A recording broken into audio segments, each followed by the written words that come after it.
¿no? Como la lignina, las pectinas, la celulosa, hemicelulosa. De hecho, fíjate la complejidad de los estómagos de un rumiante como la vaca para poder, gracias a la presencia también de otros microorganismos, sacar todos los nutrientes que ingieren.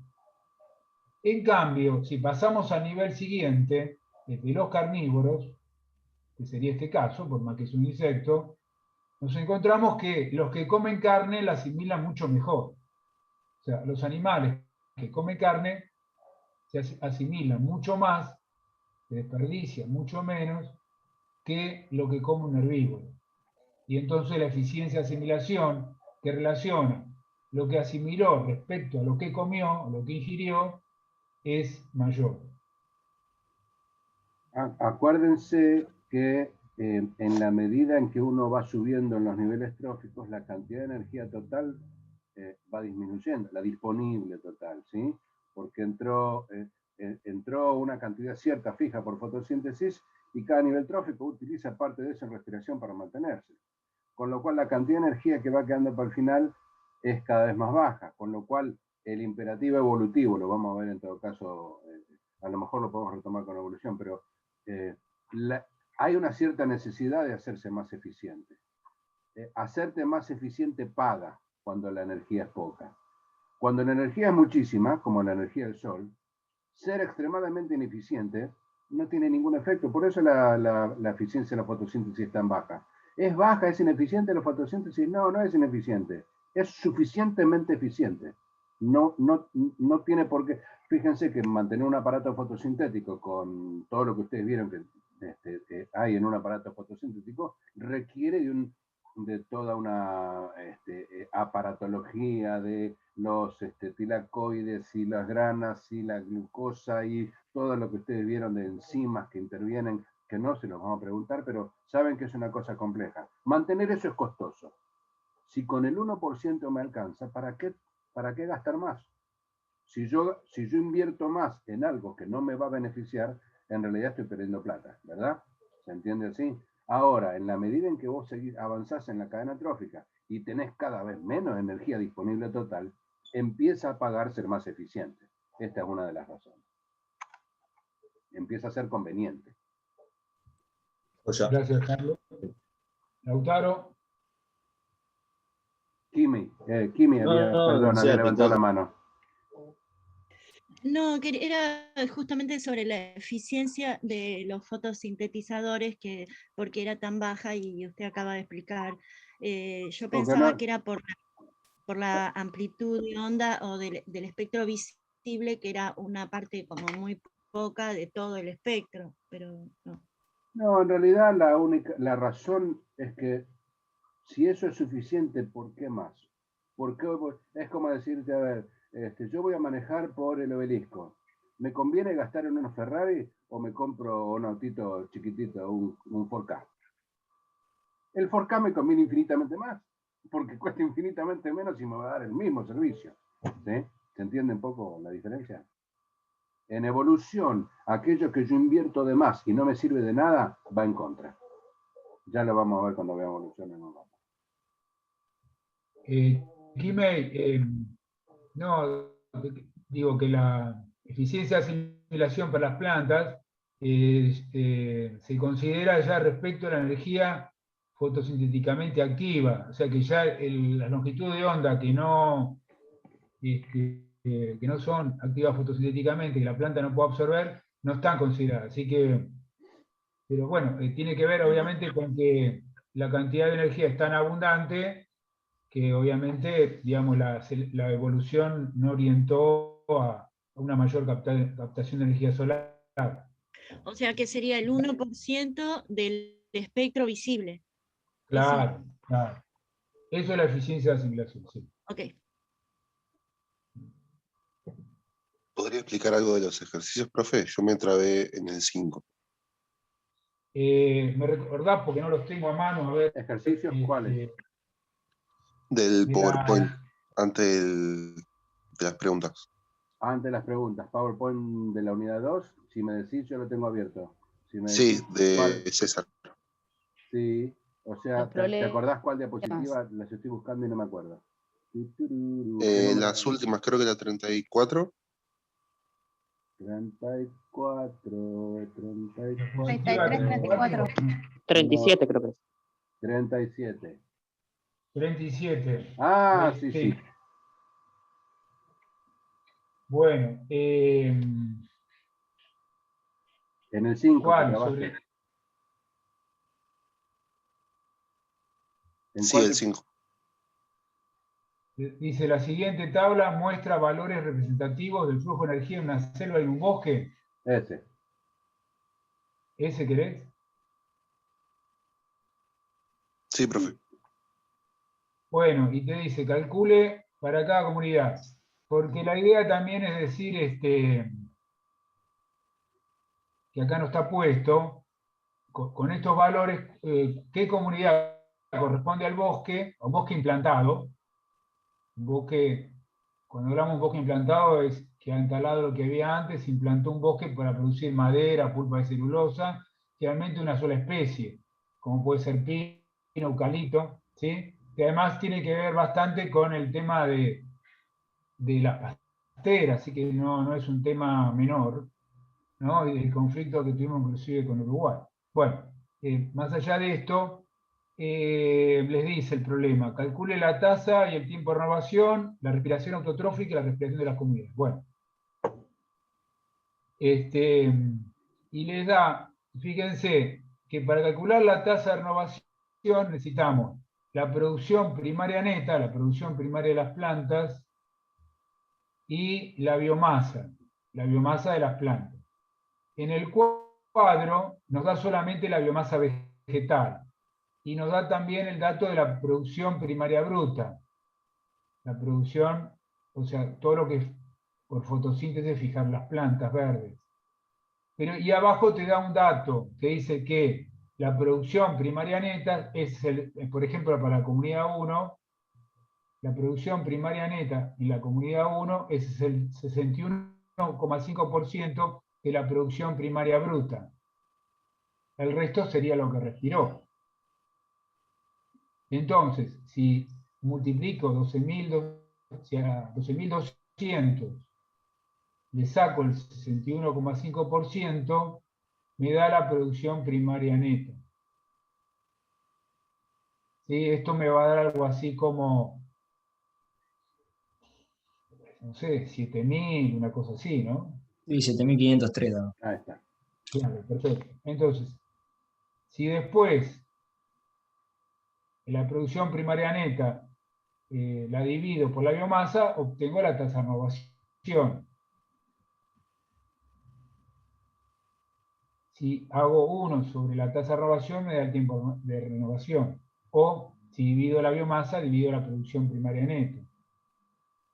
Me da el tiempo de renovación. Y finalmente, para el inciso B de la misma pregunta, si a la producción primaria bruta le resto la producción primaria neta, lo que voy a obtener es la respiración de la autotrófica. Y el último requisito del problema es la respiración de la comunidad, o de las comunidades, ¿no? Para cada comunidad. Si a la producción primaria bruta le resto la productividad neta de la comunidad, me da la respiración de la comunidad.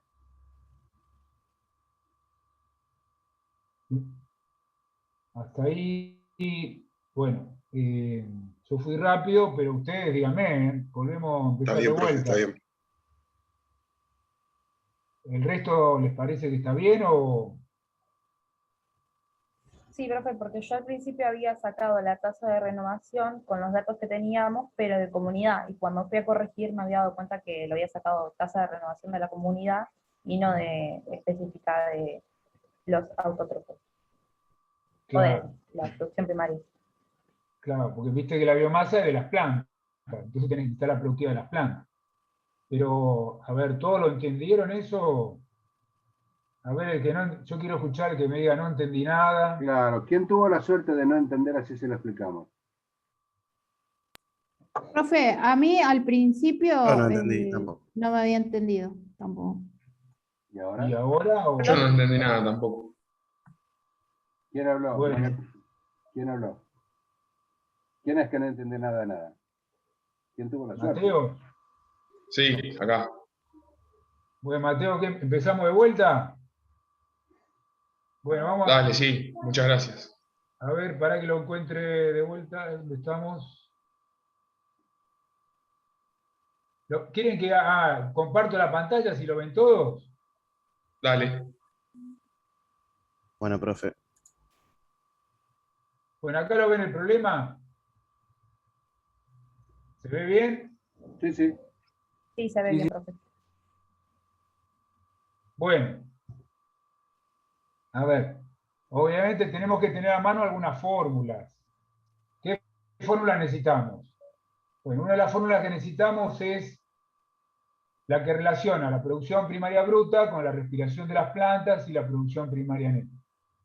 Es una ecuación algebraica, que es producción primaria bruta menos respiración primaria me da producción primaria neta. Esa es una fórmula que necesito. Otra fórmula es la producción neta de la comunidad. Y recuerdo el concepto, la producción neta de la comunidad es como el balance entre toda la energía que entró y la que salió del ecosistema. Entonces, la producción neta de la comunidad es toda la energía que entró al ecosistema es la que entró por fotosíntesis. ¿Sí? Antes que hubiera cualquier transformación, antes que las plantas y los animales la gastaran en su respiración. Entonces, la producción primaria bruta sería todo lo fotosintetizado por las plantas. A eso le restamos toda la respiración de todos los niveles tróficos del ecosistema, que sería el gasto de mantenimiento. Digamos, diría también, bueno, todo lo que se gastó como energía no útil. Entonces, esas dos ecuaciones que las presento. Y después, bueno, la tasa de renovación, que es la producción primaria neta, dividido la biomasa primaria, o sea, las plantas, y el tiempo de renovación, que me dice lo mismo, pero de otra forma, invierte el numerador con el denominador a la tasa de renovación, es decir, es la biomasa vegetal dividido la producción de las plantas, la producción primaria neta. ¿Puedo intervenir un segundo a lo mejor para clarificar algo? Vale. Sí. A ver, si vos tenés la producción primaria bruta y tenés la producción neta de la comunidad, ¿se acuerdan? César les acaba de decir, la producción primaria bruta menos todas las respiraciones es la producción neta de la comunidad. Por lo tanto, si el ejercicio te da la producción primaria bruta, que es todo lo que ingresa por fotosíntesis, que es todo lo que ingresa al ecosistema, y te da la producción neta de la comunidad, la diferencia es la respiración. Ahí la tenés, la respiración. El tiempo de renovación, perdón, la tasa de renovación, que quizás sea más fácil, que es la producción primaria neta de la comunidad sobre el total de biomasa, ¿qué te dice? Si la producción primaria neta es todo lo que queda después de mantenimiento, dividir eso por la biomasa te dice a qué velocidad se está renovando la biomasa del ecosistema. Si te fijas las unidades, te va a dar así, a qué velocidad es una tasa. Y la inversa, que es la biomasa sobre la producción primaria neta, si vos tenés una tasa de renovación por unidad de tiempo, la inversa te dice cuántas unidades de tiempo van a pasar hasta que se renueva toda la biomasa. Por eso se llama tiempo de renovación. La tasa es cuánto se renueva por unidad de tiempo. Es un porcentaje, un tanto por cero, tanto por uno. Te va a dar así.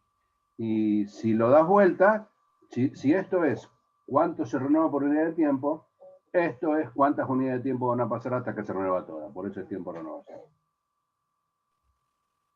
En este caso, supónganse, si la tasa les da 0,2 por año, o sea, 0,2 barra año, quiere decir que la quinta parte de la biomasa se renueva a lo largo de un año. Y si calculo con ese mismo valor el tiempo de renovación, me va a quedar 5 años, que quiere decir lo mismo, pero de otra forma. Quiere decir que tarda en renovarse esa biomasa 5 años. Que es lógico, si la quinta parte se renueva por año, toda la biomasa va a tardar 5 años. Bueno, hasta ahí llegamos. Ahora, hay otra, no sé, trampita más si quieren, del problema es que ustedes la producción primaria neta no la tienen, y la tienen que sacar de su relación con la producción primaria bruta, ¿no? Y acá lo que les dice es que el 61% por la comunidad 1, 61,5% de la producción primaria bruta es producción primaria neta. Así que lo que hay que hacer es calcular ese porcentaje. Digamos, uno que ya tiene cancha sabe que esta regla de 3 simples se simplifica transformando 61,5 en un tanto por 1. Es decir, 0,615 lo multiplica por 12.200 y ya le da directamente la producción primaria neta para la comunidad 1. ¿Sí? No sé si me... Pero bueno, es una regla de 3 simple. Bueno, ahí obtuvimos la producción primaria neta. Entonces, después me pide la respiración de las plantas, la respiración primaria. La respiración primaria surge de la producción primaria bruta menos la producción primaria neta que acabamos de obtener. Y finalmente, haciendo uso de otra ecuación que me relaciona la producción primaria bruta con la producción primaria, perdón, la producción neta de la comunidad, obtengo la respiración de la comunidad. Que acá no lo dan, pero la respiración de la comunidad es, como dijo Carlos, la suma de las respiraciones de todos los niveles tróficos, del nivel primario, secundario, terciario, ¿sí? O sea, de las plantas, de los herbívoros, de los carnívoros primarios, carnívoros secundarios. Que si lo saben razonar es fácil, porque les da la producción primaria bruta por un lado, y les da la neta a la comunidad, que es la bruta menos todas las respiraciones. O sea que restan una de la otra y obtienen la respiración de la comunidad.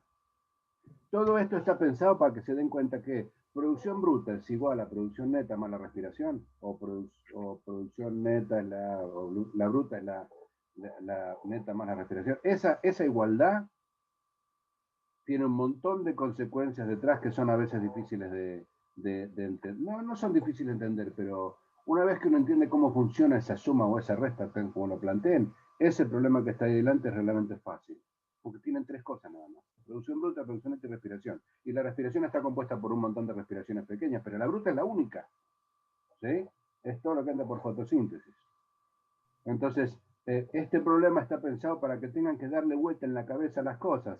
¿Cómo obtengo la respiración de las plantas? Si tengo la producción neta y la producción primaria bruta en cociente es el 61%, el 29,5% es respiración. ¿Se entiende lo que digo? La diferencia entre 61,5 y 100. Si el 100 es la respiración, lo único que tienen que tener en cuenta es esa suma o esa resta, depende de cómo la planteen. La producción bruta es la neta menos la respiración, o la neta es la bruta menos la respiración. Y una vez que tienen eso, y sabiendo que la producción bruta de todo el ecosistema es siempre la primaria, porque únicamente entra por fotosíntesis, es como si tuviera un tanque de agua y muchas canillas. ¿Sí? Tenés un solo tanque de agua, y muchas canillas de las que sale agua. ¿Cuánto queda en el tanque de agua? Bueno, lo que había en el tanque menos lo que salió de las canillas, un poco para ponerlo gráfico. Esta es la manera en que lo tienen que pensar, porque si lo piensan de esa manera, empezar a resolver eso no es más que darle vuelta qué cosa le tengo que sumar o qué cosa le tengo que restar a la otra para obtener el dato. No sé quién había preguntado, Mateo era el que no había entendido, ahora comando Hugo. Mateo, se nos aburrió Mateo y se fue. No lo convencimos, Mateo. No lo convencimos. Bueno, Mateo, cuando quieras contestar, pero mientras tanto, podríamos agregar una preguntita más. ¿Cuál de las dos comunidades sería la selva?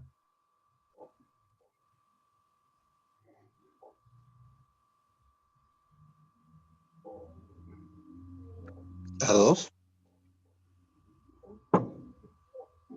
Sí, ¿y por qué les parece que sería? O sea, cada uno de los valores que nos da el problema nos indica eso, digamos, ¿no? ¿Por qué sería la selva la comunidad 2? la producción primaria bruta. Es Fíjense mayor. que digamos, uno podría pensar que primero tiene más biomasa, ¿no? Tiene muchos estratos. El otro sabemos que en consecuencia hay que ser un bosque para obtener madera, que hay una sola especie, porque el hombre va a tratar de eliminar todo menos el bosque implantado, el resto le va a molestar porque compite, le va a sacar luz, las otras plantas que pueden haber le van a sacar luz, nutrientes al bosque, que el hombre busca que crezca rápido. Entonces, seguramente respecto a la selva va a tener una biomasa menor, va a tener una producción bruta también menor, el bosque, pero lo que va a tener mayor, fíjense, ¿qué es?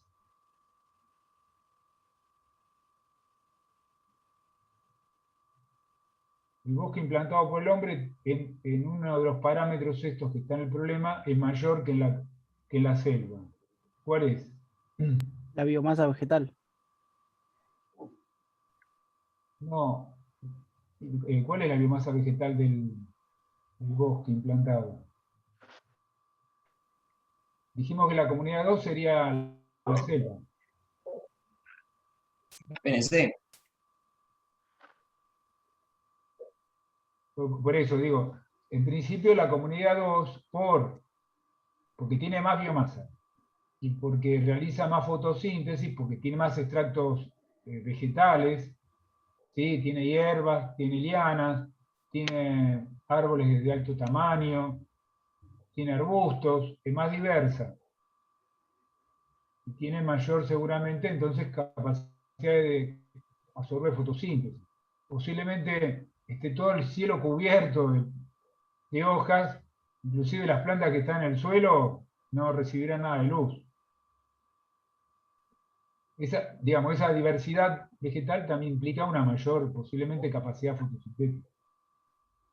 Por eso decimos que la comunidad 2 sería la selva y la comunidad 1 el bosque implantado. Pero bueno, fíjense que además esa diversidad, no solo vegetal, sino animal, de la selva, implica también un mayor gasto de mantenimiento. En consecuencia tiene un nivel de respiración mayor y que uno lo puede ver comparándolo con la comunidad 1. Justamente el bosque implantado por el hombre, tiene una tasa respiratoria menor. Fíjese que la producción de la comunidad es mayor.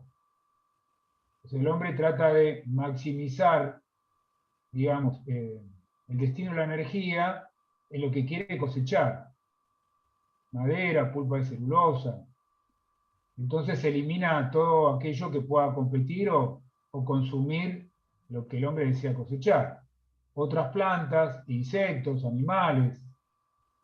Entonces, obviamente, eso está representado por una productividad neta de la comunidad mayor. Fíjense que la respiración de la comunidad 1, la respiración total, es mucho, pero mucho menor que la respiración total de la comunidad 2. La comunidad 1, ¿cuál es la respiración? La producción primaria bruta menos la producción neta de la comunidad. 12.200 sobre 2.900. ¿Sí? Perdón, menos 2.900. Fíjense que para la comunidad 2 es 45.000 menos 120. Todo lo demás se respiró. ¿Sí? Y es lo que dice César. ¿Por qué usamos herbicidas y esas cosas de las que vamos a hablar después, insecticidas y demás? Porque queremos que toda la producción primaria bruta se canalice a la única población que nosotros queremos cosechar, en este caso los árboles, pero podría ser el trigo, el maíz, la soja, el girasol, lo que fuera. Tenemos que reducir todo lo posible la respiración de la comunidad para que la neta que nosotros queremos cosechar sea toda de la especie que nosotros queremos. Este es el problema de los agrónomos.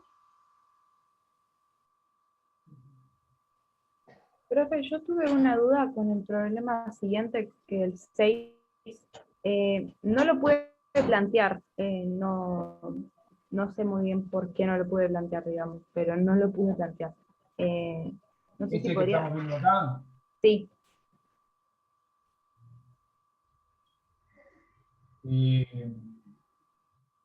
Bueno, Le dice que la radiación solar es de 480.000,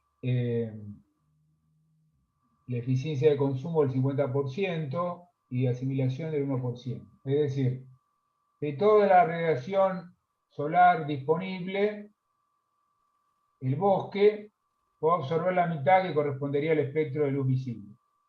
Pero, digamos, de todo eso que estaría disponible finalmente, lo transforma por la fotosíntesis en energía química solamente el 1%. Entonces, hay que multiplicar 480.000 por 0,5, o calcular con la mitad de eso, calcular el 50%, que es evidente la mitad, y de lo que queda, de lo consumido, solamente tomar el 1%. Entonces, digamos, el 50% de 480.000 me da 240.000. Y el 1%, o sea, la eficiencia de asimilación de las plantas, de 240.000 me queda 2.400. ¿Sí? Y finalmente, de 2.400 sería equivalente a la producción primaria bruta. ¿Sí? 2.400 es la producción primaria bruta. Es lo que uno tendría que poner en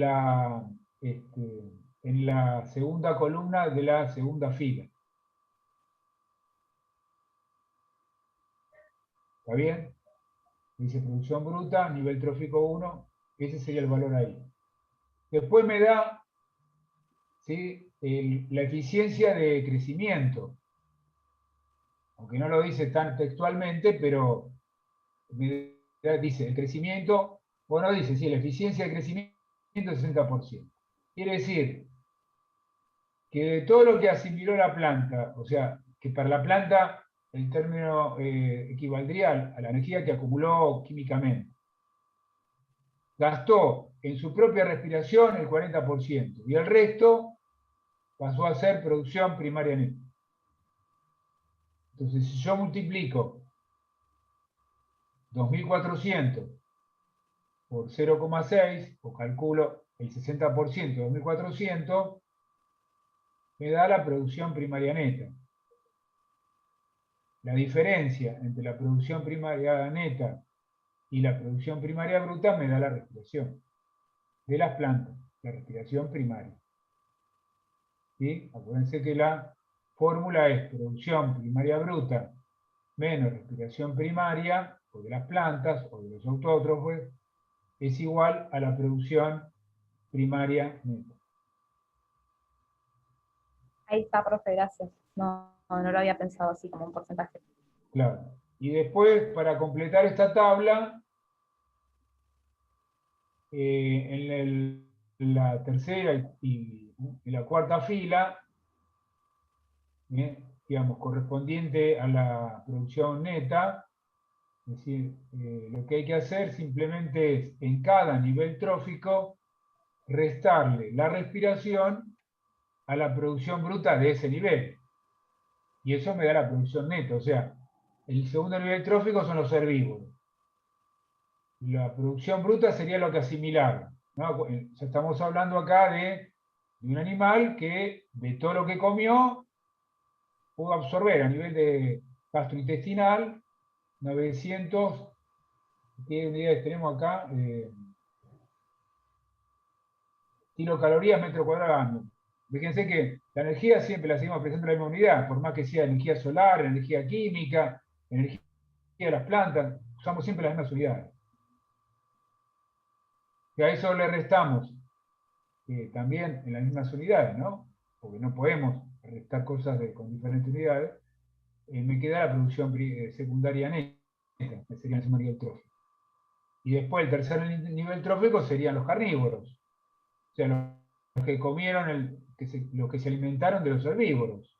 Fíjense que también asimilaron mucho menos, porque disponían de mucho menos también, ¿no?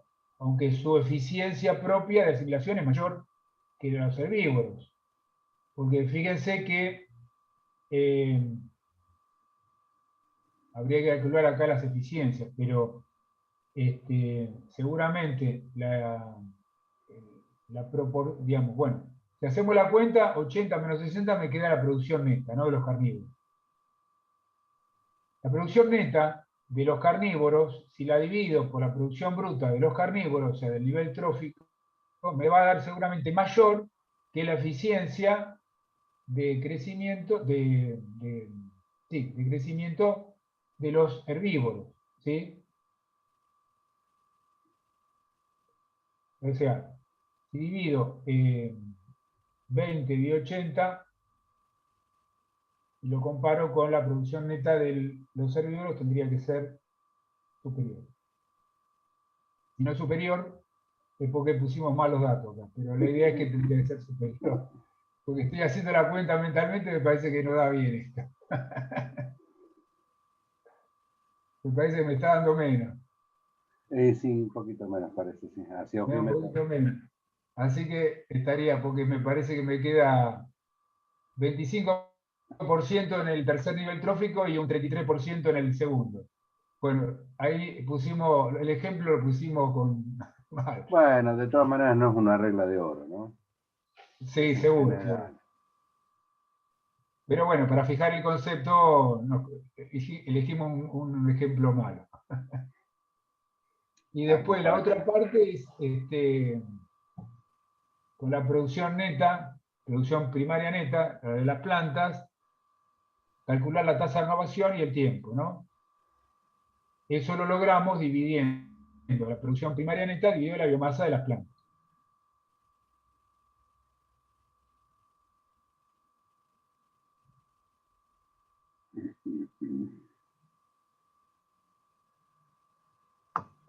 Profe, yo estuve viendo el ejercicio 8, Sí. lo hice y comparé con los resultados que usted subió, que usted compartió. Sí. Y la verdad es que no me da, pero las cuentas... Por ahí me equivoqué yo. Mirá, también podría haber diferentes formas de calcularlo. Yo propuse que lo calcularan la tasa de renovación. Primero que calcularan la biomasa final en función de la fórmula que relaciona biomasa final menos biomasa inicial igual a producción neta, que es la que inclusive ustedes vieron en el trabajo práctico. ¿Sí? Claro, yo sumo las dos primeras y me da la biomasa final y luego hago la productividad neta dividido la biomasa y eso me va a dar la tasa de renovación y al revés me va a dar el tiempo. Perfecto. Bueno, en principio tendría que está estar bien, listo. Sí, sí. No me dio, pero lo hice así, igual. La duda podría ser que la tasa de renovación se puede calcular con la biomasa inicial o con la biomasa intermedia. A mí me pareció que para este caso por ahí era más lógico usar la biomasa inicial porque la biomasa al final se la estamos estimando, no es un dato real. Entonces, yo el mismo digo porque sé que otros compañeros, inclusive docentes, me dijeron, no, por ahí está mejor calcularla con la biomasa intermedia. Bueno, si la hacen de las dos formas, lo vamos a considerar bien igual. Listo, perfecto. Gracias, profe.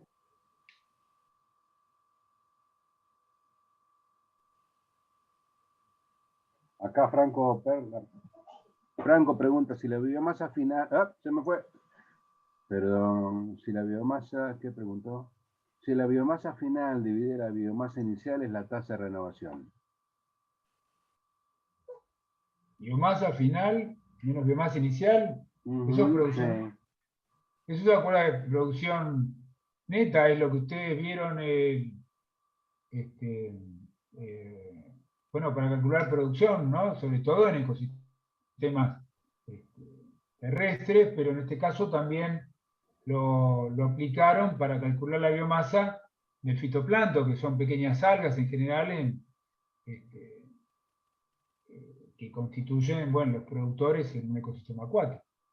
Y además la tasa de renovación es la producción primaria neta, no la biomasa.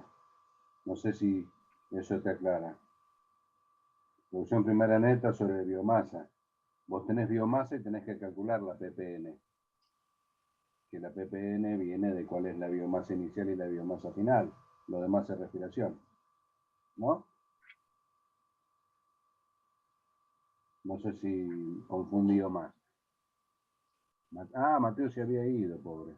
Ahí está, ahí volvió.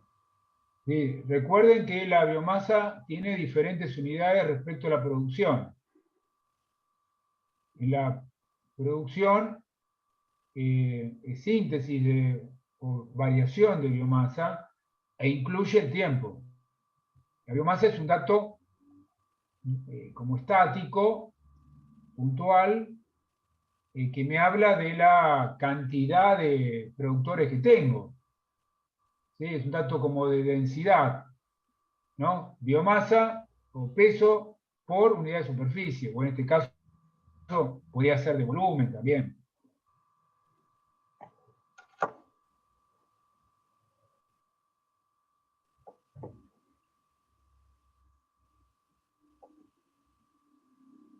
Profe, y toda la tasa de consumo y la tasa de renovación están relacionadas también al lo que es el metabolismo, porque esa era también una pregunta que no Claro. terminé de responder bien Sí, en la pregunta. Ok. sí, fíjense que nosotros también dimos una tabla cuando empezamos a hablar de ecosistema, donde les pedí que calcularan la tasa y el tiempo y estudiaran un poquito esa tabla, ¿no? Porque, digamos, por ahí ecosistemas como el mar abierto, que tiene una biomasa muy pequeña, fitoplancton, tiene una gran capacidad de renovación, comparándolo con una selva, por ejemplo. ¿Por qué se renueva tan rápido? Frente por ahí a una selva que podría tardar decenas de años en renovar toda su biomasa. En cambio, el fitoplancton tiene una productividad relativamente elevada para la biomasa que tiene. Y bueno, ¿qué características tenían? Digamos, habíamos dicho que el fitoplancton es como casi todo material fotosintético, joven, activo productivamente. En cambio, en la biomasa que podemos traer en una selva, va a haber troncos que no son activos fotosintéticamente. Va a haber mucha biomasa que no es productiva desde el punto de vista de la captación solar. Cuando hablamos de productividad hablamos de eso, ¿no? La capacidad de captación de energía solar, que es la que permite proveer a toda la cadena trófica del ecosistema. Inclusive dentro de una selva, o de un bosque muy tupido, de una yunga, va a encontrar que aún hojas, ¿no? Material verde, que podría estar activo fotosintéticamente, no le llega luz, porque hay plantas más altas que le dan sombra. Entonces, todo tiene que vivir, todo necesita energía. Gastan, ¿sí? Consumen mucha energía, disipan como respiración. Pero solo una pequeña parte es capaz de estar activo fotosintéticamente, que son las hojas de los árboles más altos, que son los que reciben luz solar. El resto, ya sea porque no tienen clorofila, como los troncos, o las hojas que tienen clorofila, pero no les llega luz, tampoco hacen fotosíntesis.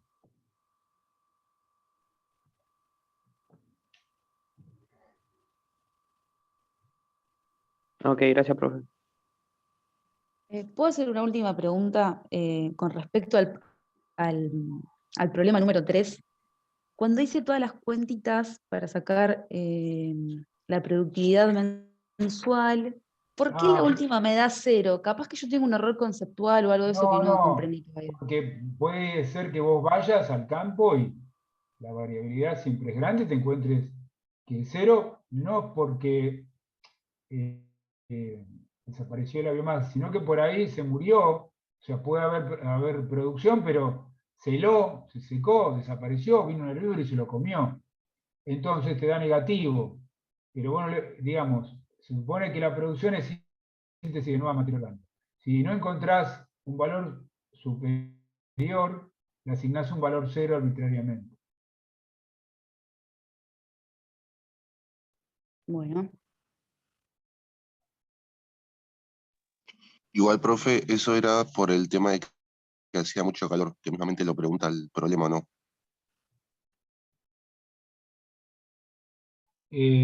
¿Cómo sería la productividad en otoño y en invierno? ¿Eso?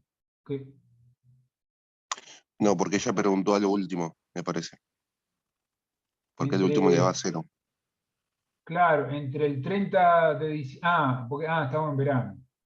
Claro. El 30 de diciembre y el curva. 31 de enero.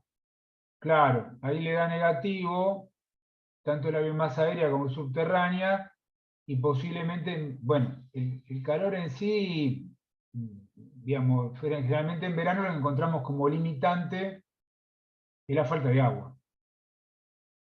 Por la curva forrajera. Sí, acá hablamos, bueno, por ahí no solo miramos lo que pasa en un forraje, sino que pensamos en cualquier comunidad.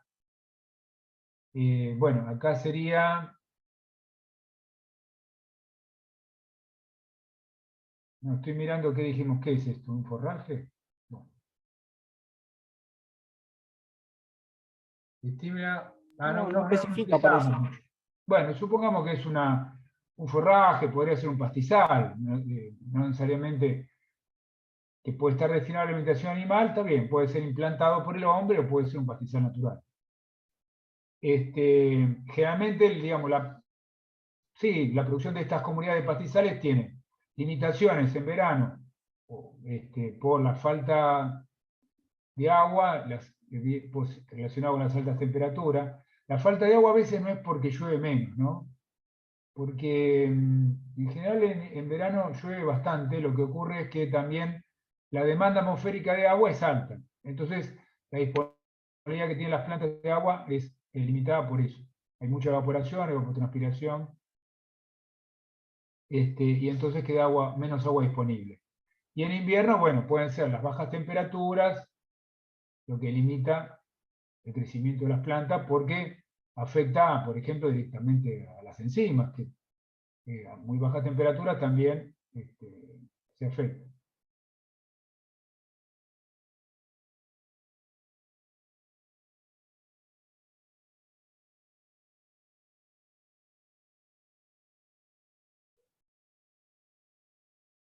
Bueno, no sé si terminó de quedar clara este problema. Sí, profe, ahí hice la cuenta y es negativo. Claro, entonces Lo interpreto así. le damos valor 0. Porque si no, si le ponemos un valor negativo, vamos a estar generando mayores errores, porque le vamos a estar sacando la productividad que generó antes, que evidentemente la pudimos medir en el campo. Claro, Entonces, porque es la final menos la inicial y yo había hecho al revés y me daba positivo, entonces no entendía por qué era 0, claro, pero ahí está. para cada mes tenemos que hacer la final menos inicial. Y la productividad final de los 6 meses es la suma de las productividades parciales mensuales. Profe, y en este caso Gracias. solo tomamos ¿lo hacemos 0 cuando es negativo o en la mayoría de veces Sí. también? No, cuando es negativo. Ah, ok.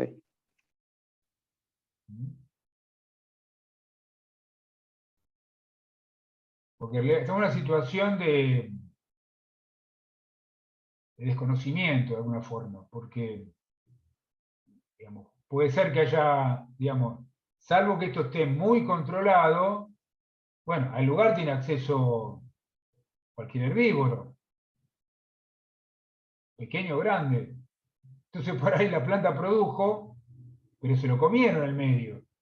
O vino un fuerte viento o una helada y me quebró una hoja, cayó al piso y se descompuso. Porque cae al piso y se descompone por los organismos del suelo. ¿Sí? Porque nosotros no vamos todos los días, estamos ahí viendo cuánto produjeron las plantas. Vamos una vez por mes. En ese mes puede ocurrir de todo.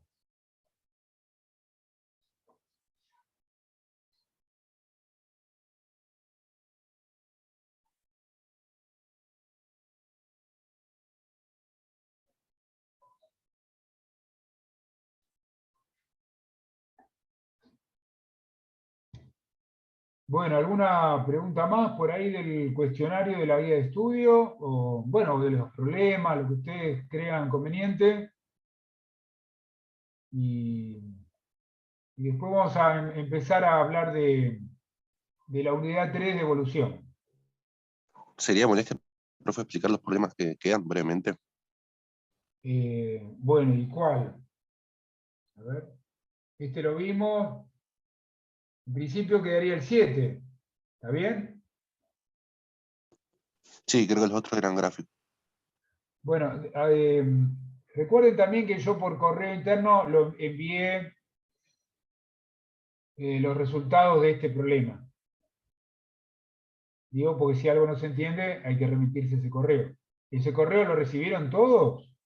Digo, porque por ahí a veces, ojo que el Sí, correo profe, eso interno por ayuda igual ahí, también. hay gente que me dice finalmente que no lo llegó porque tenía lleno la casilla. Todos lo recibieron, ¿no? Sí, profe, sí. Yo lo Sí, recibí. sí, profe. Sí, sí. Bueno, entonces, primero acá, ¿qué tengo que hacer? Lo tengo medio cortado en la pantalla yo. Bueno.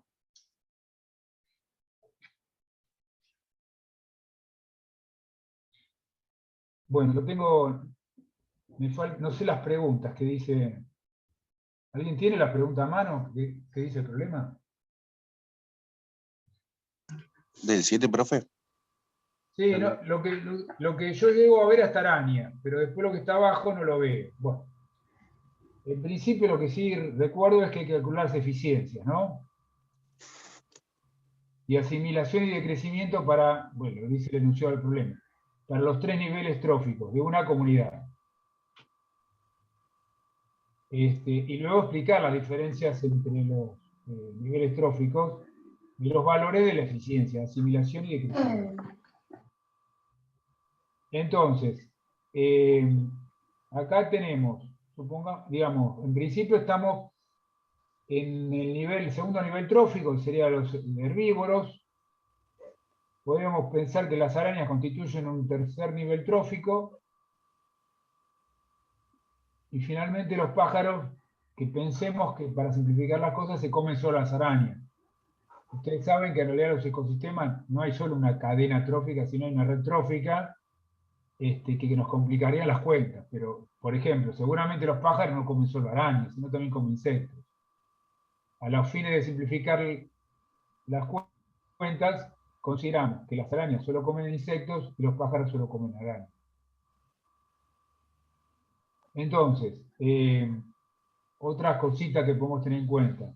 Si hablamos de digestión, sería equivalente a comido y consumido, ¿sí? Ingerido. O sea, lo que estos animales han masticado e ingresado a su organismo. ¿Está bien? Bueno, para calcular las eficiencias de asimilación y de crecimiento tengo que tener presente las fórmulas. La fórmula de asimilación relaciona en su numerador lo asimilado dividido lo comido o ingerido.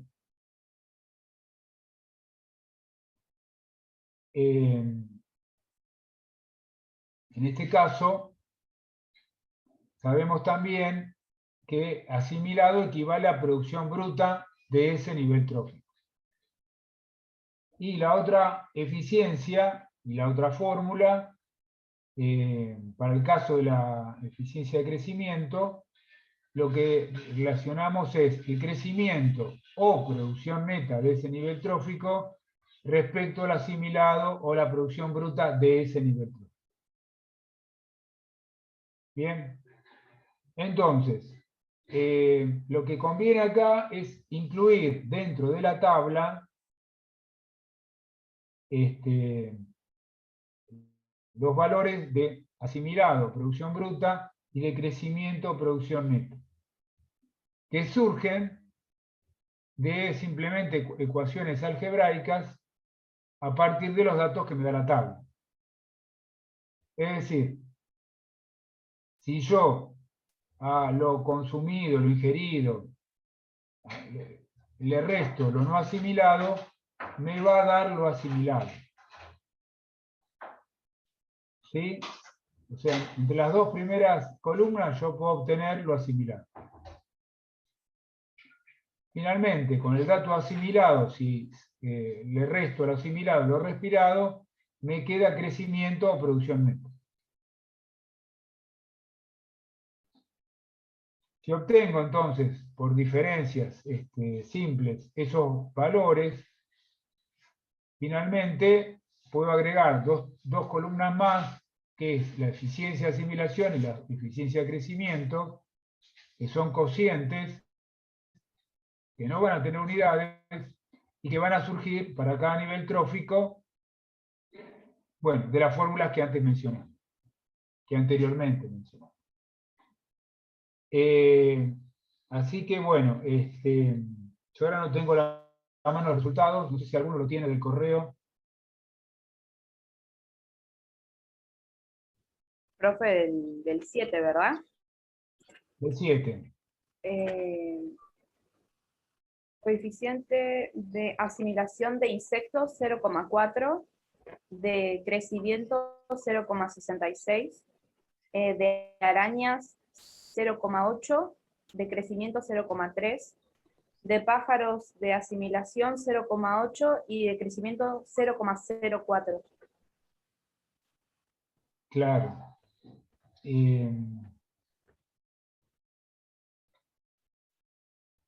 Bueno, una forma tal vez de visualizar o de poner estos valores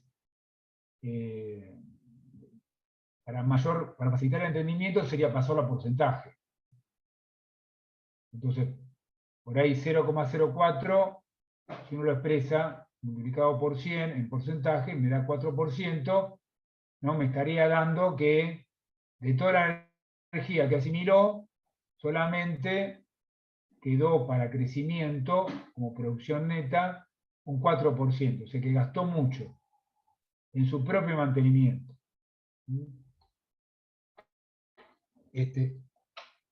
Nosotros decíamos que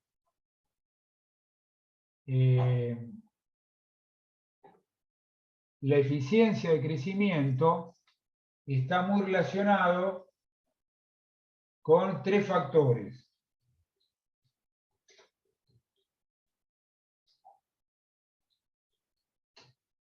La regulación de la temperatura corporal, el movimiento y el tamaño del organismo. En el caso de las aves, tienen una muy baja eficiencia de crecimiento porque gran parte de lo que comen lo destinan a mantener una temperatura interna constante. Son homeotermos. Entonces, eso implica lo mismo del ser humano, digamos. Gran parte de la energía que consumís la gastás solamente en mantener tu metabolismo interno y dentro de eso la temperatura regulada y constante alrededor de ciertos valores. Eso implica un gasto de energía enorme. Por eso, fíjense que las aves tienen una eficiencia de crecimiento muy baja. Eso, los organismos, de ese punto de vista, los organismos que no regulan la temperatura corporal tienen una eficiencia de crecimiento mayor. Eso con respecto a la eficiencia de crecimiento.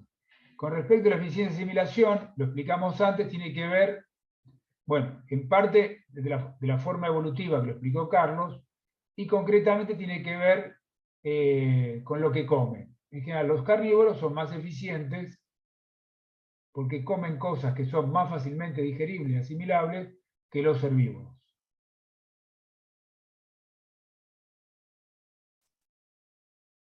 Así que la eficiencia de asimilación debería incrementarse y en general, por lo menos para algunos problemas, donde en la parte superior de la cadena trófica encontramos homeotermos, debería ir disminuyendo. No sé si quedó claro.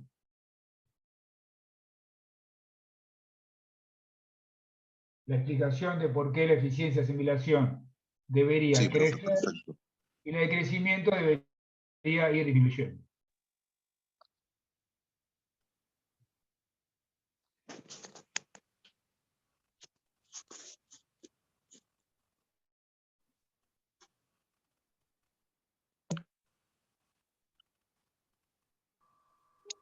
Perdón que esté ausente, pero estoy armando los grupos para después. Dale, dale. Bueno, alguno, si Profe, una pregunta más, si no pasamos a... no, mejor después. No, bueno, te escucho. O sea, por eso justamente antes las plantas eran mucho más grandes por la cantidad de oxígeno que había, o no, nada que ver. Bueno, las plantas, acordate que producen oxígeno, no sé. Claro, digo, por eso antes las especies eran mucho más gigantes, y por eso también, por eso mismo como que fueron disminuyendo su tamaño, porque tenían menos energía de asimilación, o no. Vos decís en tiempos evolutivos. Claro, en tiempos evolutivos, tipo, no sé qué cantidad de tiempo exacta, pero antes los animales eran como más gigantes, para decirlo así. Es justamente por esta disminución de oxígeno que hubo. Vos estás pensando por ahí en los dinosaurios. Claro, exacto. En realidad, ¿por qué eran más grandes exactamente? No lo sé. No sé si por ahí Carlos tiene alguna explicación. Lo que sí es que evidentemente fueron también más vulnerables. Pero bueno, a ver si Carlos tiene alguna opinión, después yo explico. Sí, yo para relacionar nada más con el oxígeno, tipo, después lo demás. Pero mirá que de oxígeno, acordate que las plantas producen oxígeno, ¿eh? Es más, la atmósfera le deben el oxígeno libre a las plantas. Claro, pero ¿no es que ahora hay menos oxígeno que antes? ¿O es al revés?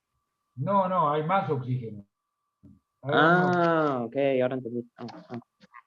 De hecho, digamos, si desaparecieran las plantas, bueno, vamos a ver qué opina el resto de los compañeros docentes, pero habría oxígeno para, no sé, mucho tiempo. No es que estamos justamente, digamos, si bien las plantas contribuyen por fotosíntesis, producir oxígeno libre, que necesitamos para respirar todos los animales, incluido el hombre, no dependemos de la producción actual. Hay una fíjate que la atmósfera tiene 21% de oxígeno, acumulado Claro. a lo largo de miles de años.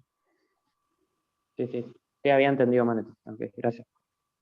Carlos, no sé si tenés alguna... No, a la pregunta de por qué los dinosaurios eran más grandes, la verdad que no lo sé. De todas maneras, no fueron los animales más grandes que jamás han existido. El animal más grande que jamás ha existido en la historia de este planeta, hasta donde sabemos, convive con nosotros ahora, es la ballena azul, en volumen y en peso.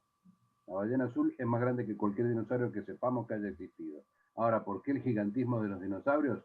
No sé si los paleontólogos lo saben, porque realmente eran un poquito grandes. Si no piensan en el argentinosauro, si alguno fue para Madrid alguna vez en la ruta y ve la estatua en tamaño real, es una cosa colosal, descomunal, con un cuello gigantesco. Pero la verdad que no sé. Igual, no solo los dinosaurios, o sea, las plantas, todo era mucho más grande en esa época, era todo, era como otra escala. Las plantas, no estoy tan seguro, los helechos sí. Lo que sí tiene que ver con una concentración que fue un poquito mayor de oxígeno, si yo no recuerdo mal, es el tamaño gigante al cual llegaron algunos insectos. Ustedes saben que los insectos no tienen un sistema respiratorio que ventile, sino que tienen pequeños agujeritos por los cuales el aire simplemente pasa, y entonces hay una restricción al volumen del tamaño del insecto respecto del aparato respiratorio, que simplemente es un conjunto de tubos. No hay nada que ventile esos tubos como nosotros tenemos pulmones que inflamos y desinflamos para ventilar. Entonces sí tiene que ver con el tamaño de los insectos extremadamente grandes, tiene que ver con que en algún momento el oxígeno fue un poquito más grande, más alto que ahora, pero tampoco una barbaridad. No es algo que nos afecte a nosotros ahora, digamos. No sé si yo aclaré algo, pero bueno. Sí, profe, sí, gracias.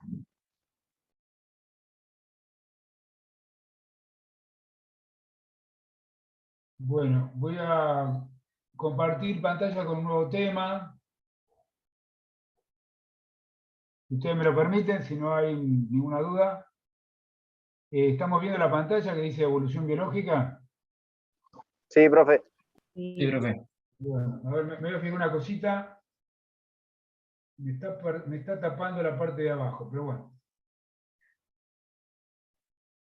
Tengo una barra que me molesta un poquito, pero no sé si ustedes la ven, esta barra. No, no vemos, no veo barra. Bueno, la idea es empezar. La idea es hablar en la unidad 13 sobre evolución.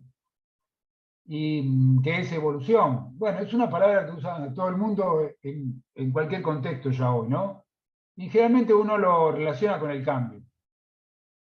En términos biológicos es el cambio de las especies a lo largo del tiempo.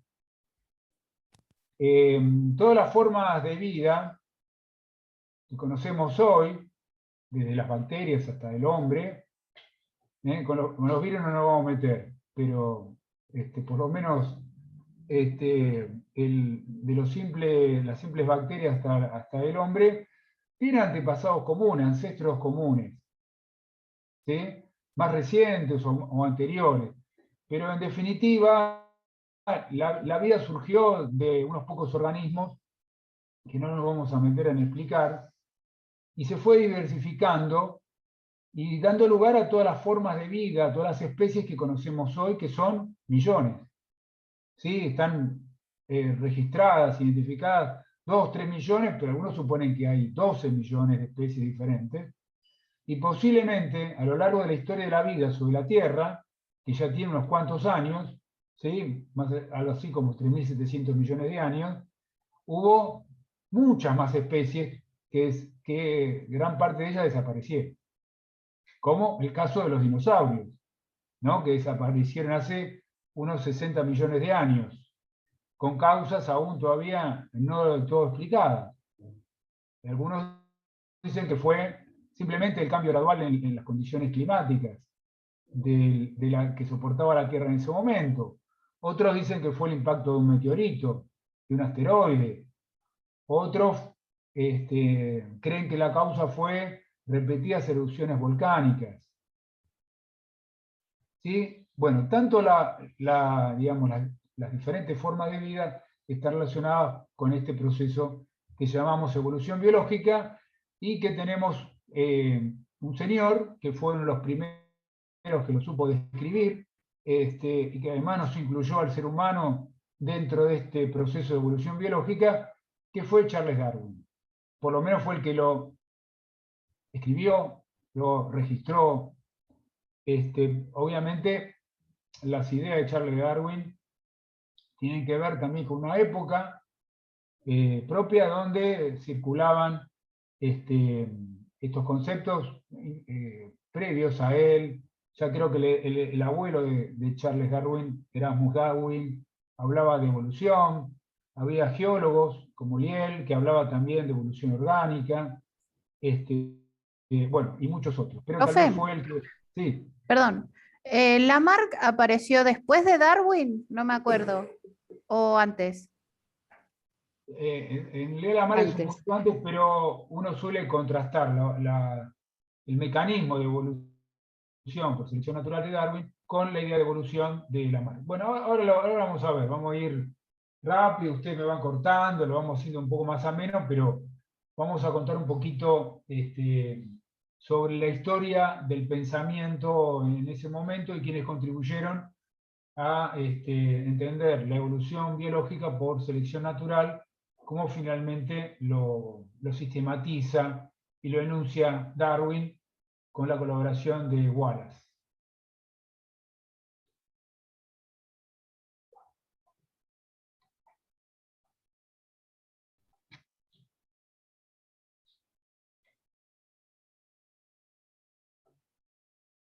Bueno, hasta el siglo XVIII, ¿sí? Estamos pensando en 1700, la idea que dominaba el conocimiento científico sobre las especies es que habían sido creadas y que no habían cambiado desde su creación. En todo caso, habían desaparecido algunas por algunos fenómenos de la época. Obviamente, estas ideas estaban de alguna forma relacionadas con las concepciones religiosas, ¿no? Con la creación divina, y bueno, a esta forma de concepción se lo denominó fijismo o creacionismo. A partir de entonces del siglo XVIII, Darwin inclusive es del siglo XIX ya. Así que esto era previo a la presencia de Darwin. Nace alrededor de 1810, si no me equivoco, 1809, por ahí. Estoy pensando que ya en 1831, cuando tenía 22 años, se embarca en un buque llamado Beagle, que recorre gran parte del mundo, un viajecito de unos 5 años. Así que todo esto ya se discutía antes que naciera Darwin, ¿sí? Y surgen algunas ideas de que las especies no eran fijas, digamos que han ido cambiando a lo largo del tiempo. Esto se llamó el transformismo o evolucionismo. Digamos, fíjense que abajo, digamos, la evolución ya hoy, en palabras actuales, la podemos definir como el cambio, digamos, en el complejo génico de las poblaciones a lo largo del tiempo. Esto, digamos, un proceso de evolución, hoy lo mediríamos exactamente por el cambio en las características genéticas.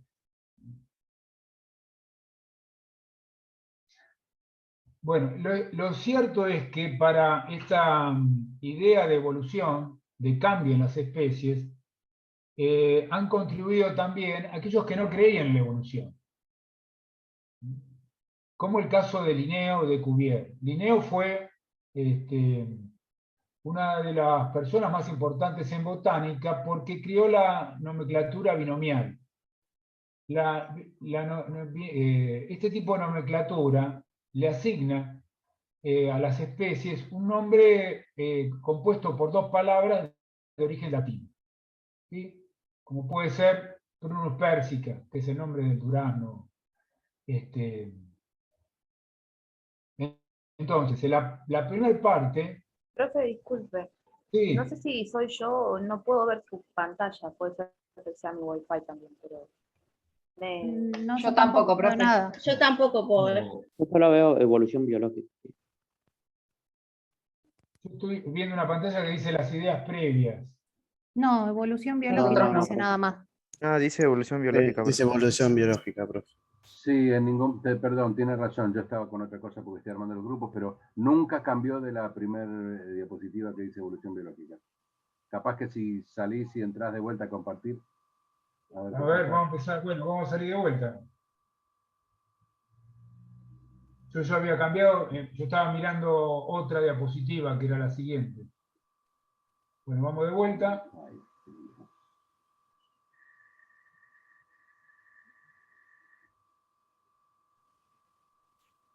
¿Ahora qué están viendo? Sí, ahora sí se ve. Las ideas, sí. Ay, sí, profe. Ahí está. A ver si cuando cambiamos, ¿ahí se cambia? Sí. Sí, sí. Bueno, parece que ahora funciona. Bueno, decíamos que las ideas previas estamos, ¿no? Las ideas previas de Linneo y de Cuvier, que justamente decíamos que, si bien no creían en la evolución, pero lograron hacer un aporte muy importante a la evolución a través de sus trabajos.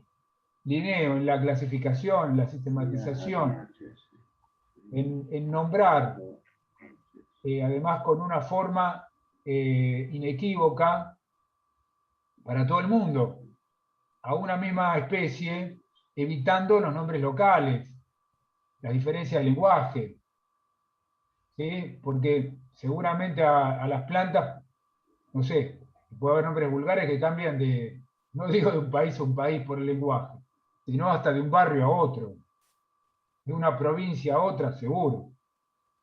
¿Se entiende? Bueno, eso ayudó bastante.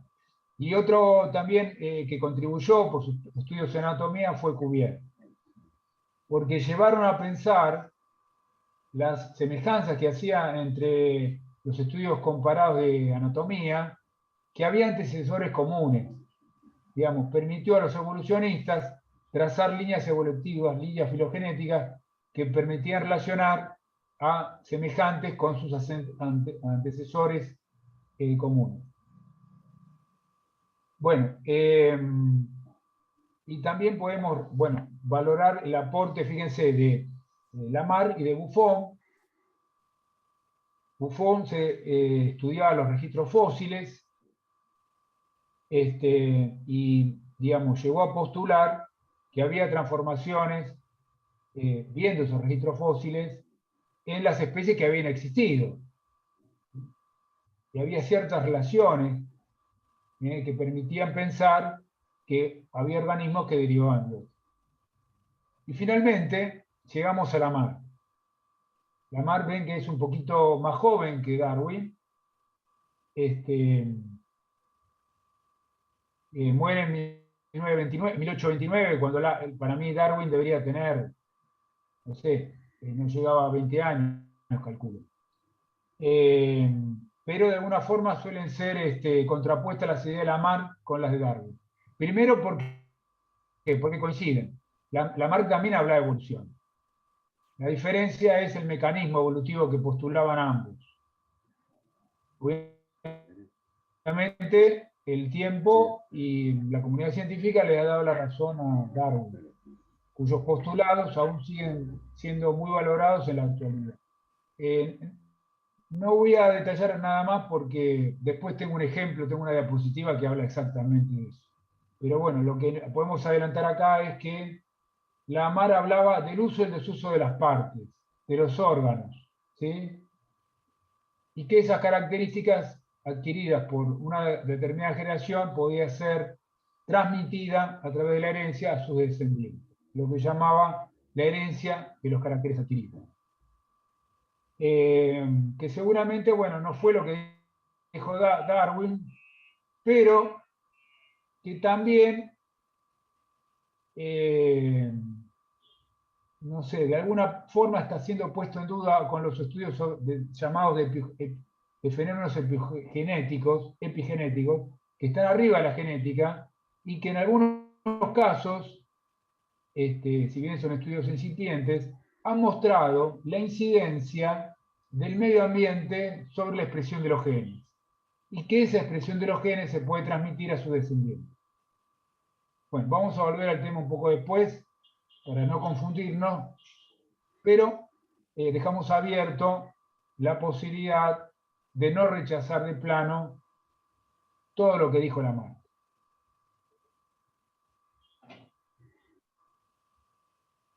Bueno, Darwin lo que hizo fue hacerse un pequeño viajecito, entre otras cosas. Ese viajecito fue de 5 años, ¿sí? Por descarte, digamos, se transformó en naturalista invitado a recorrer el mundo en una embarcación llamada el Beagle, que recorrió la costa este de América del Sur, desde Brasil hasta Tierra del Fuego, luego la costa oeste, y alcanzó a las Galápagos, y terminó recorriendo Australia y otras islas del Pacífico y del Océano Índico, hasta volver a Inglaterra, digamos. Fue la embarcación comisionada para levantar cartografía de todo el mundo. O sea, los ingleses, que eran los que prevalecían en los mares, llegaron a hacer planos geográficos de todo el mundo, y consiguientemente con eso también rutas de navegación, y también lo que hacían era sumar en esas embarcaciones naturalistas. Naturalistas eran investigadores que se ocupaban de registrar aspectos geológicos y también de la naturaleza de todo el mundo.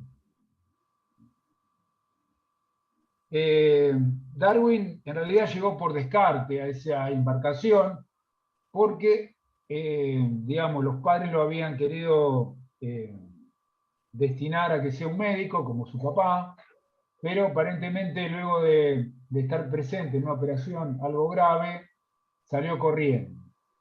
En segundo lugar, quisieron que se dedicara a estudiar a la carrera clerical, y finalmente, que tampoco, eso implicaba también estudios universitarios, tampoco le fue muy bien, y finalmente por descarte lo invitan a sumarse al Beagle luego de que varios de otros investigadores más reconocidos rechazaron la oferta. Y como le decía, fue un viajecito que duró 5 años, entre 1831 y 1836.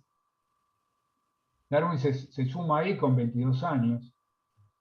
Y bueno, esto le permite recoger un montón de experiencia sobre la naturaleza y también sobre el fenómeno geológico en gran parte del mundo. De hecho, bueno, digamos, si bien la duración del viaje duró 5 años, la mayor parte del viaje en realidad lo hace en terreno. O sea, cuando él, por ejemplo, baja en las Galápagos, está más de un mes. Cuando incursiona también en Brasil y recorre las selvas tropicales, bueno, está mucho tiempo. De hecho, se supone que de los 5 años del viaje, más de 3 años lo hace en tierra firme, recolectando, observando todo lo que la naturaleza le ofrecía, y bueno, gran parte de eso lo hace en América del Sur. Con toda esa información, más las ideas, obviamente, generalmente uno en cualquier escrito transforma su evidencia empírica en un contexto, y lo escribe, digamos, también apoyado por el conocimiento de otros, lo que escriben otros, lo que saben otros.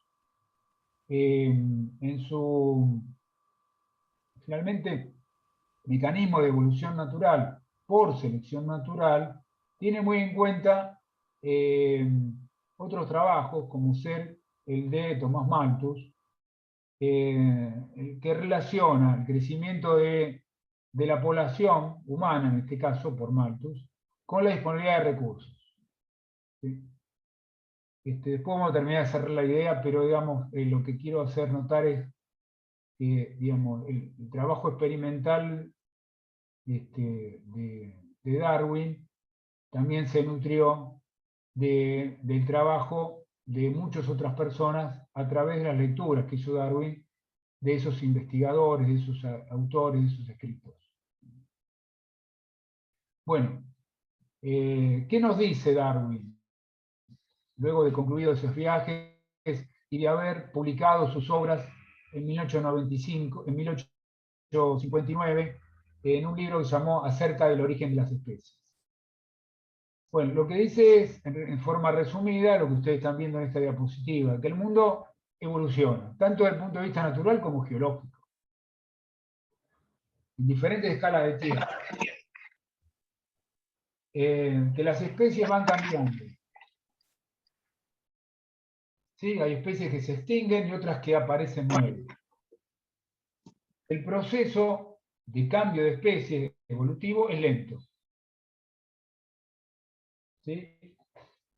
Y que inclusive todos los organismos vivos, incluido el hombre, tienen un antepasado común.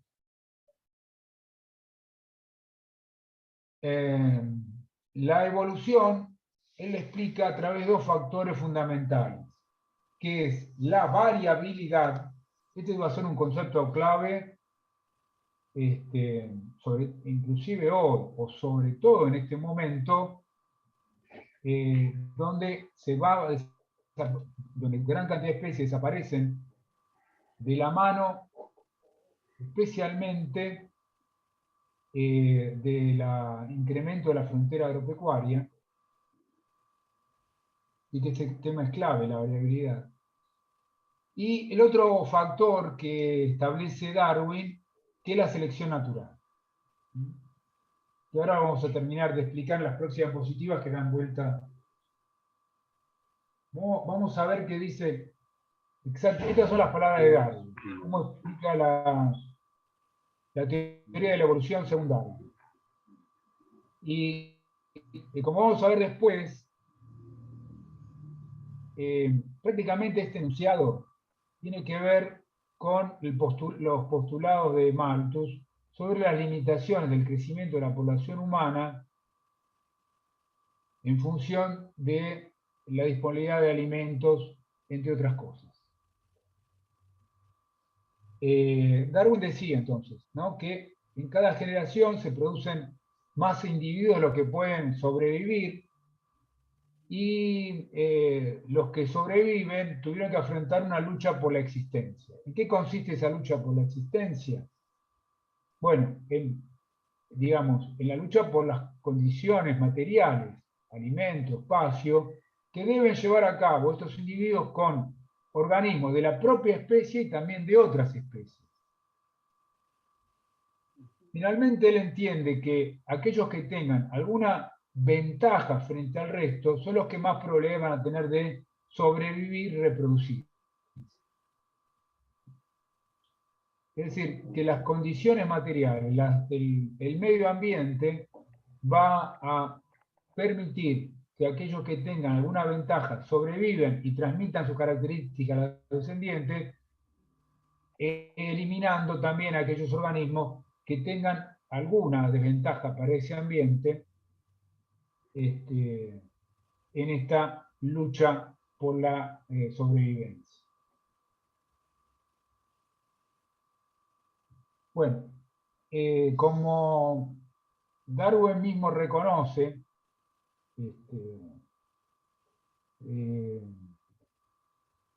se ha basado en su teoría de evolución por selección natural a los escritos de Malthus con su ensayo sobre la población, y por otro lado también con los trabajos de un geólogo que se llamó Charles Lyell, y que realmente, bueno, Darwin no lo conocía. El que lo conocía era Fitz Roth, que era el capitán del Beagle, que le acercó el libro a Darwin, y que, bueno, en ese libro ya Lyell, que, bueno, que era un geólogo, estaba, digamos, ocupado en el estudio de la formación de los procesos de la Tierra y de los cambios de estos procesos que tienen lugar en la Tierra a lo largo del tiempo, pero ya Lyell hablaba de evolución orgánica. Esto de alguna forma despertó también a Darwin. ¿De qué forma contribuyó también Malthus a la teoría de la evolución? Bueno, resulta que Malthus hablaba del crecimiento de la población y decía en ese ensayo sobre el crecimiento de la población humana, que Darwin después lo aplicó en poblaciones biológicas, ¿sí?, naturales, no humanas. Bueno, volviendo a Malthus, entonces, Malthus decía que la población humana crecía en forma muy rápida. Él decía que crecía en forma geométrica, y que los alimentos con los cuales esta población se alimentaba lo hacía de una forma mucho más lenta.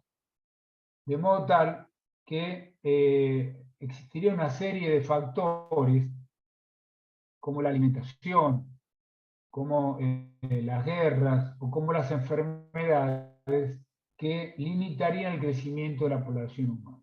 Y esto lo inspiró a Darwin, aplicándolo a las poblaciones naturales,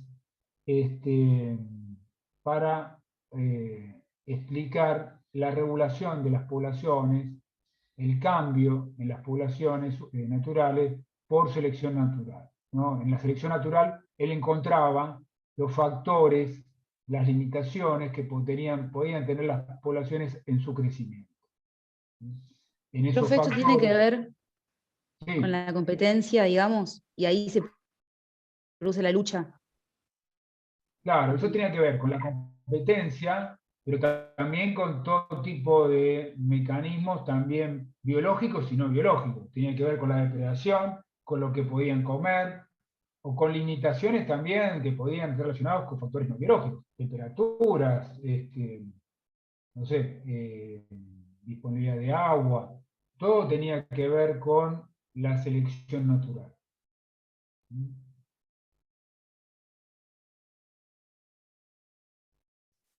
En este proceso de selección natural, vamos de vuelta a valorar el concepto de variabilidad, porque obviamente la selección natural se podía aplicar a poblaciones que fueran muy variables. Si las poblaciones no eran variables, una condición desfavorable terminaría extinguiendo al conjunto de los organismos de la misma población.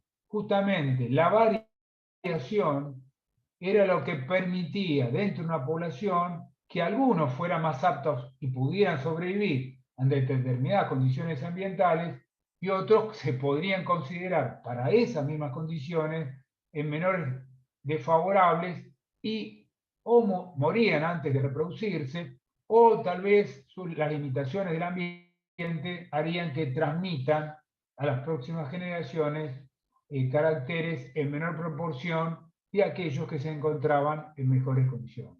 ¿No? Porque en definitiva, esto de sobrevivir y de ser más apto que los otros, está relacionado con su capacidad de transmisión de su herencia, de sus genes, diríamos hoy.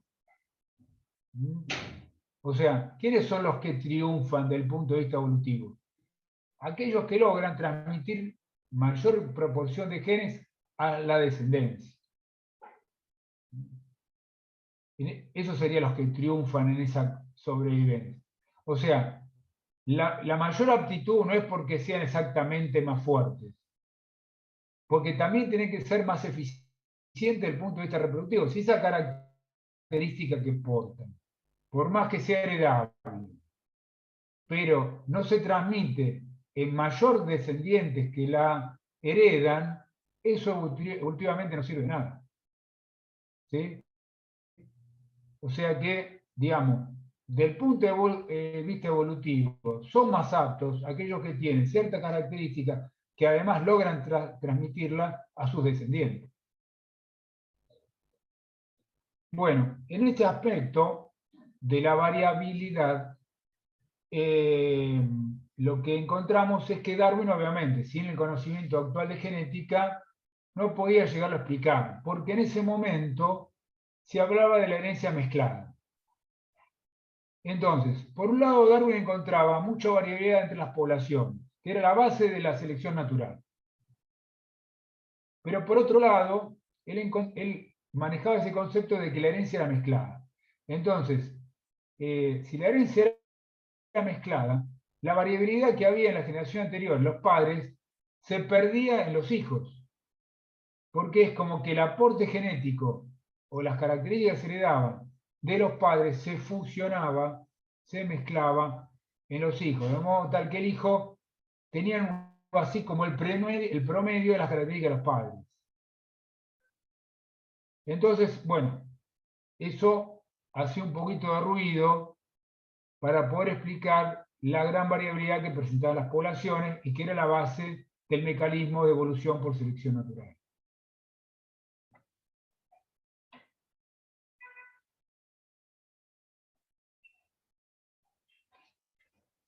Bueno, yo me adelanté un poquito, esto es lo que venía en esta diapositiva. ¿Sí? Volvemos al concepto de evolución y que la explicación de la variabilidad de la herencia mezclada nos podía explicar justamente la fuente de esa variabilidad de las poblaciones. Y bueno, entonces lo que se decía en ese momento era como que habría grandes cambios, altas tasas de mutación, diríamos hoy, dentro de los organismos. En lo que se heredaba había un proceso de cambio muy alto que de alguna forma explicaba la existencia de tantas variaciones en los hijos, en las nuevas generaciones, digamos, dentro de una población. Obviamente que en estas explicaciones, sobre todo relacionado con la herencia, el que va a contribuir es Mendel, ¿no? El clérigo que estudió las arvejas y que ya en las clases anteriores lo explicamos, la primera y segunda ley de Mendel sobre la herencia y los factores que se heredan, y que, digamos, generó un nuevo paradigma en genética, que es la herencia particular. ¿Sí? Nosotros vimos con Mendel que los caracteres de los padres no se mezclan, no se fusionan, pueden permanecer escondidos, ¿no? Por esa relación de dominancia-recesividad que explicaba Mendel, que aún hoy sirve útil para explicar la herencia, aunque después vamos a ver que hay excepciones a las reglas de Mendel, bueno, un poco más adelante. Pero, digamos, lo que llevó a desterrar el concepto de herencia mezclada, que reducía o que reduciría la variabilidad. Bueno, con este ejemplo se suele comparar la teoría de Darwin y Lamarck, que los dos coincidían en que había evolución, había cambio en las poblaciones, ¿sí? Pero ambos lo explicaban por mecanismos distintos. El mecanismo postulado por Lamarck se llama herencia de las características adquiridas. En cambio, Darwin hablaba de selección natural.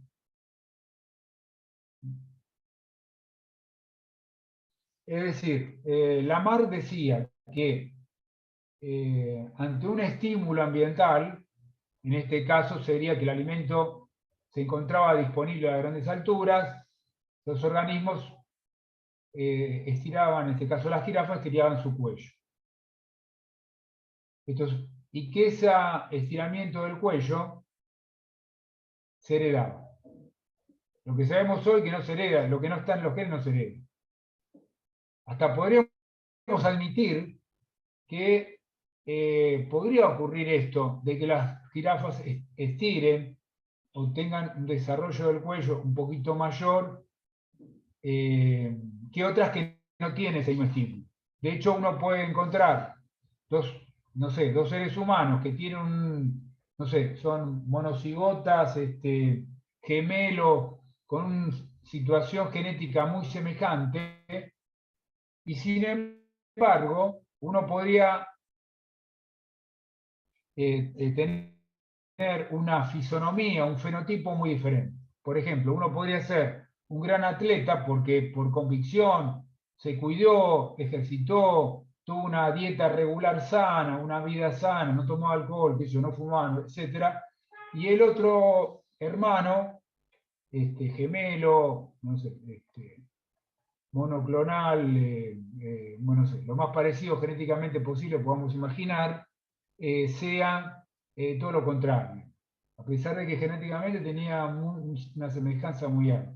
¿Por qué? Porque engordó, no se cuidó, tuvo una mala vida, no hacía ejercicios, comía grasas, hidratos de carbono en exceso, etcétera, etcétera. Tenemos dos fenotipos, dos imágenes totalmente diferentes, con una condición genética muy semejante. Ahora, tanto uno como el otro, ¿qué va a transmitir a sus hijos? Lo adquirido en el transcurso de su vida. Están los genes. Bueno, está claro entonces. Entonces, las características adquiridas en principio no se ven. En algún momento después vamos a hablar un poquito de este fenómeno epigenético, donde vamos a ver que el ambiente también tiene alguna acción sobre los genes. Y se puede, digamos, hay estudios actuales que muestran que inclusive en el desarrollo del feto, el efecto de situaciones traumáticas, estresantes, en madres que estaban gestando, tuvieron efectos sobre el desarrollo, sobre el desarrollo del feto y el comportamiento de sus hijos. ¿Sí? Pero, bueno, eso todavía está en algo en estudio, y obviamente, digamos, no lo podemos llegar a contrarrestar con la propuesta de Darwin, que es aún hoy considerada como que explica mucho mejor el proceso de evolución natural por selección natural, como es lo que vamos a ver acá en la diapositiva. Cómo explicaba en ese momento, ¿sí? En el siglo XIX, el proceso de evolución por selección natural. Él decía, y basado en esto de variabilidad, él decía que para explicar el mismo ejemplo de cómo las jirafas alargaron su cuello. Él decía justamente que dentro de la población hay variaciones. Si tomamos el caso de la característica del largo del cuello, va a haber organismos que tengan cuellos más largos que otros.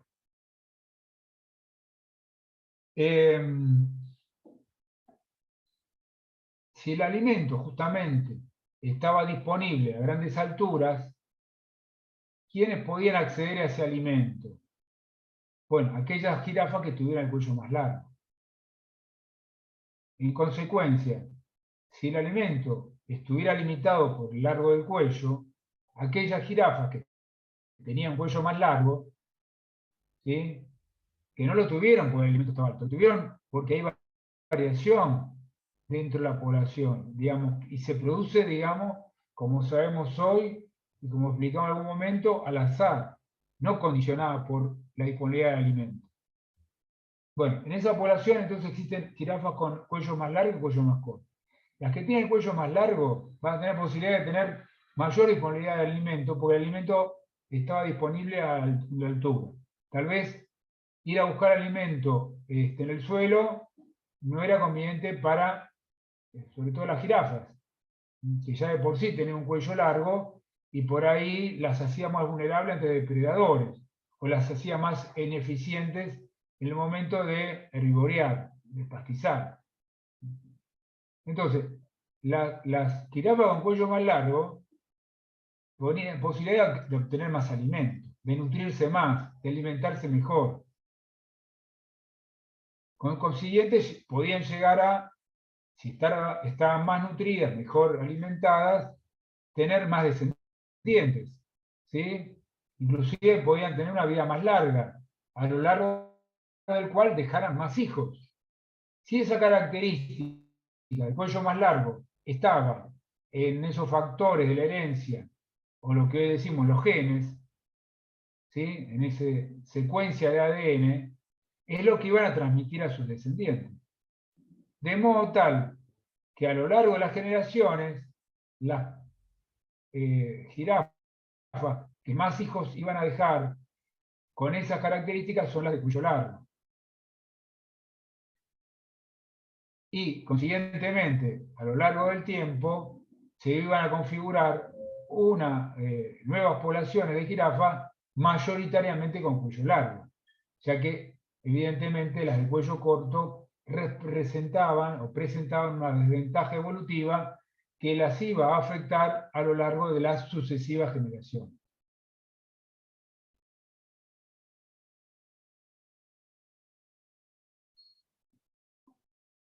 Bueno, yo creo que nos estamos acercando. Terminamos con esta última diapositiva y entonces, de caso, por la hora que es, lo dejamos las preguntas para la clase que viene. Pero esta diapositiva también un poco nos pone el sentido de la evolución. Digamos, la evolución no siempre, digamos, nos orienta hacia organismos más perfectos. En todo caso, el sentido de la evolución va en función de las características del ambiente. de la selección que ese ambiente nos puede llegar a condicionar el proceso evolutivo. O sea, uno puede encontrar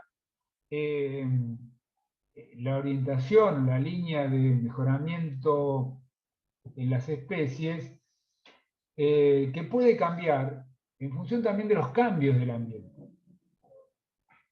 Y esta diferencia la podemos ver entre lo que puede ocurrir, por ejemplo, en una isla respecto al continente. En esta diapositiva lo que vemos es, en las primeras 3 fotos de los colémbolos, considerados como insectos primitivos,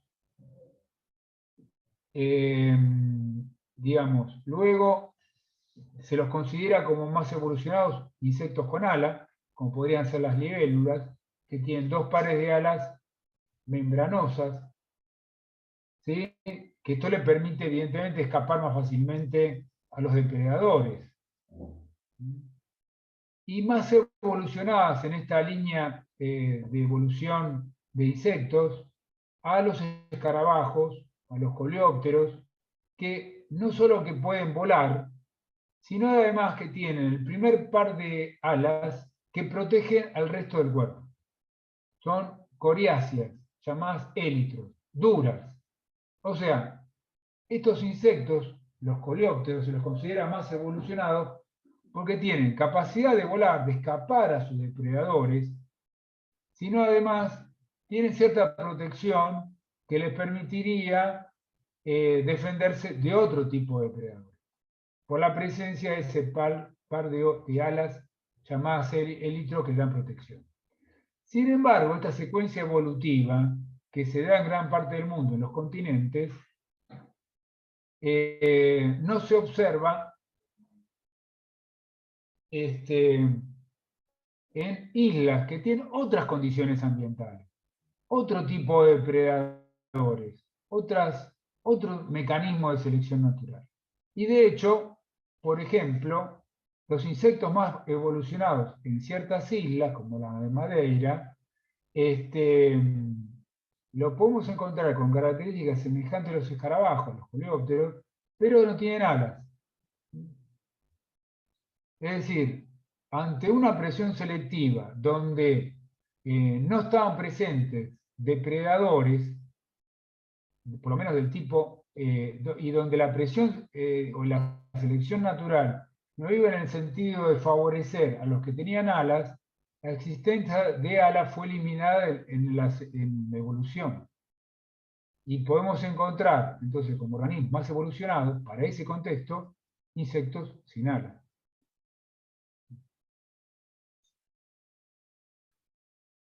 Bueno, esto es lo que de alguna forma hay que tener cuidado con el sentido de evolución. No siempre nos lleva, no siempre lo que queremos más perfecto lo es en ese contexto ambiental en el cual la evolución tiene lugar, la selección natural opera.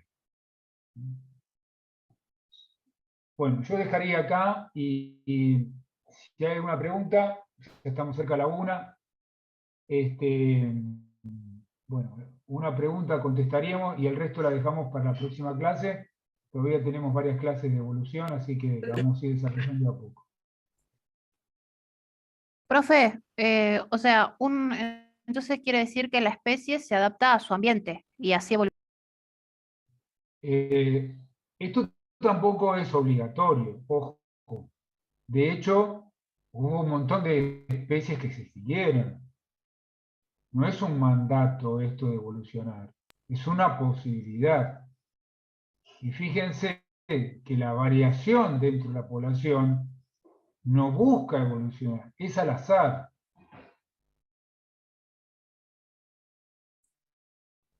Ok, profe.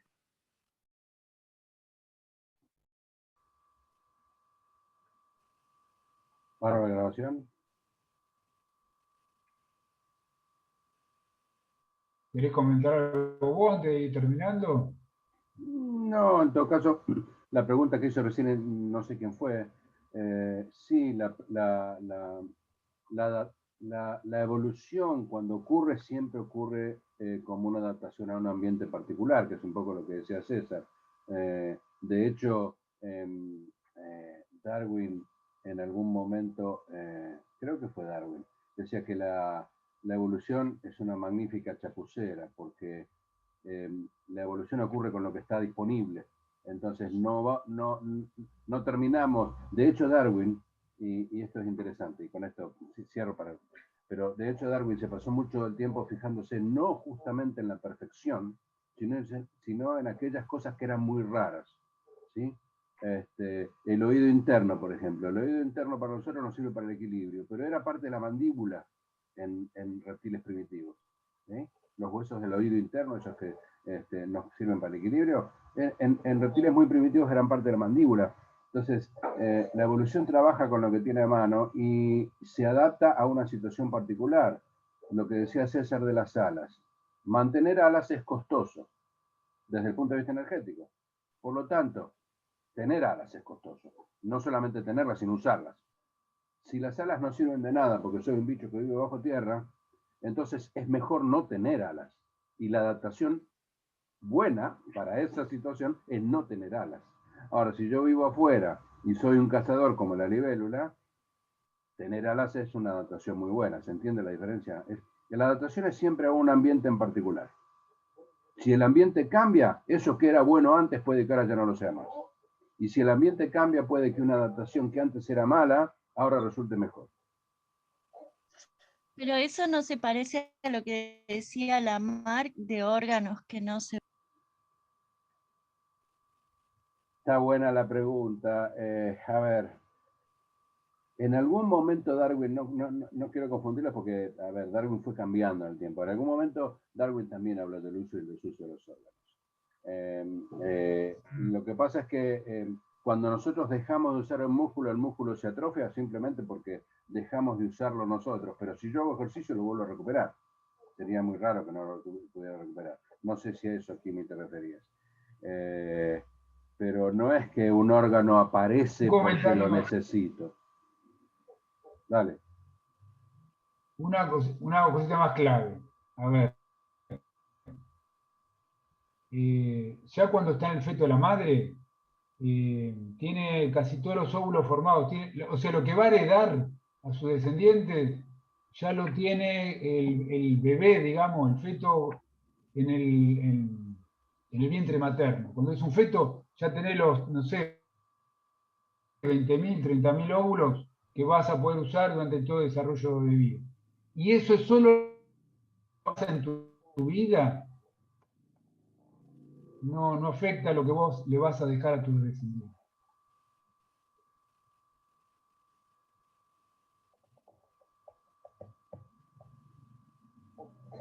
Profe, una consulta.